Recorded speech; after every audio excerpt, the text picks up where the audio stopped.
মহিলাদের তো পুরুষের সামনে যাওয়া বারণ, কিন্তু যখন মানুষ হজ করতে যায় তখন তো পুরুষ মহিলা একসাথে সামনাসামনি হজ করে, তখন কি কোনো পাপ হবে না?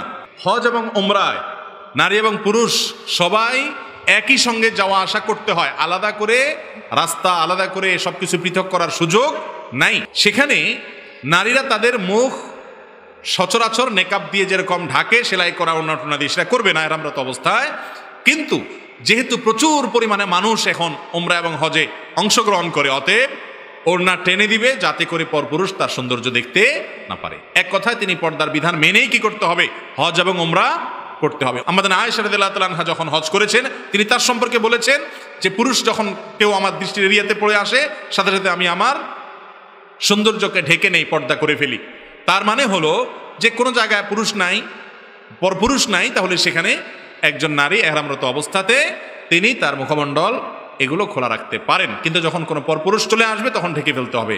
আর হজ উমরাতে বিশেষ করে যখন মিনাতে যায়, মুজদালিফা যায়, জামরাতে পাথর মারতে যায়, যাওয়া আসার পথে এই জায়গাগুলোতে আরাফাতে অবস্থানের সময় ওই টাইমে এত লক্ষ লক্ষ মানুষ এখন তাকালেই চতুর্দিকে পরপুরুষ আর পরপুরুষ, সেজন্য সেই জায়গাতে তাদের সৌন্দর্য ঢাকবে এবং পর্দা করবে। তবে তার জন্য অনেক উলামা ইকরাম অনেকে বলেছেন যে ওড়না থাকবে সেটাকে টেনে দিবে, মুখকে একদম বেঁধে ফেলবে না, কিন্তু পর্দা করার চেষ্টা হজ উমরাতেও থাকতে হবে।